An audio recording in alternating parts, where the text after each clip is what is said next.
আমার বেশিরভাগ হচ্ছে ফিল্টার ছাড়া ভিডিও নিতেই বেশি ভালো লাগে, এটা আমার অনেক বেশি ভালো লাগে। ফিল্টার দিলে কেমন যেন মানে ভিডিওতে ব্লগে এমনি টিকটকে ওইটা অন্য বিষয়, কিন্তু ব্লগে ফিল্টার ইউজ করাটা কেমন যেন একটা হাস্যকর বিষয়। এই যে এই দুইটা মেয়ে জিজ্ঞাসা করতে আসছিল কে ছোট কে বড়, হচ্ছে আমি আর সুমা। তখন বলছি যে আমি বড়, সুমা ছোট। এখন বলছি আল্লাহ আপনাকে ছোট লাগে ওনাকে বড় লাগে দেখতে। বলছে হ্যাঁ এটা সবাই বলে। তারপর বলছে আপু তুমি কোন ক্লাসে পড়ো? তখন বলছি ইন্টার ফার্স্ট ইয়ারে। ভালো করছে না কাউ? আমরা গেছি কখন জানো? সেই হচ্ছে 9টার দিকে বাড়ির থেকে বের হয়েছি। মানে ওর খেলা নাকি শেষ হয়ে যাচ্ছে, ড্যান্স আছে, পরে হচ্ছে খেলা টেলা দিয়ে অনেক কিছুই আছে। এসে দেখি মানে শুরু হয়ে গেছে। তারপর এতই গরম লাগতেছিল কি আর বলবো। আর যাদের মাইগ্রেনের সমস্যা আছে তারা তো জানোই, সাউন্ডের শব্দ প্লাস গরমে তাদের ঠিক কতটাও অসুবিধা হয়।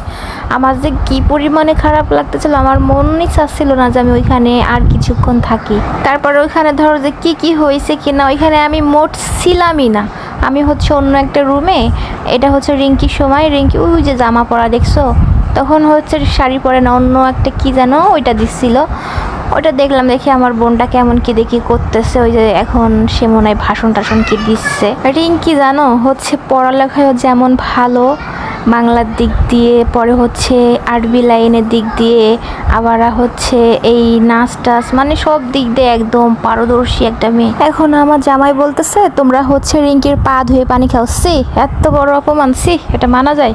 আমিও তো পড়ালেখায় ভালো ছিলাম, কিন্তু আমি হচ্ছে খেলাধুলা কখনোই দিতাম না, আমি ওটা পারতামও না, দিতামও না। সবাই কি সব দিক দিয়ে পারদর্শী হয় কেউ? তো আমি খেলাধুলাও দিতাম না, নাচটা সেগুলা না, কিন্তু আমাকে হচ্ছে গানে রাখতে সবসময়। 6 থেকে 10 পর্যন্ত গান বলে যে কত প্রাইজ আনছি। দেখো রিঙ্কিকে সাজানো হয়ে গেছে আমার। এবার হচ্ছে একটু ওয়াশরুমে আসতে হবে। ওয়াশরুমের অবস্থা দেখি আমি তো ভাই বমি করে দিছি। এই কুলফি আইসক্রিমটা আমার অনেক বেশি পছন্দ, যদিও আমার টনসিলের সমস্যা, ডাক্তার এগুলা খাইতে নিষেধ করছে, ঠান্ডা কোনো খাবারই না। মন যা কবে আমার তো তাই করা লাগবে, কও মনের উপরে কিছু আছে? মন যদি কয় যে খাদিজা তুই প্রেম করা, আমার তো তাই করা লাগবে, বুঝো নাই? মন নিয়ে আছে সব কথা, কি আর করবো। তারপর এই যে হচ্ছে রিঙ্কি নাচতেছে, কিন্তু নাচের ভিডিওকে আমি দিতে পারতেছি, একটু লাইভে দেখাইছি, আমি ভাবছি মনে হয় কপিরাইট আসবো না, আল্লাহ কপিরাইট চলে আইছে, কেমনটা লাগে। এরপর আমি প্রাইজ দেখে দৌড় মেরে চলে গেছে, এই তো প্রাইজ নেওয়া লাগবে না, বাড়ি চল। 20 টাকা দামের একটা খাতা কলম, এটা কোনো প্রাইজের মধ্যে পড়ে? আসছি সেই সকাল 9টায়, আর এখন বাজে 5টা, বিকাল 5টা, তাহলে বুঝো কেমনটা লাগে। এখন ম্যাডামরা আসে না, ডাইকে নিয়ে গেছে, ওই যে সেই খাতা কেমনটা যে লাগতেছিল। বাড়ি গেলাম, যেই পরিমাণে কথা শোনাইছে রে বাবা রে বাবা।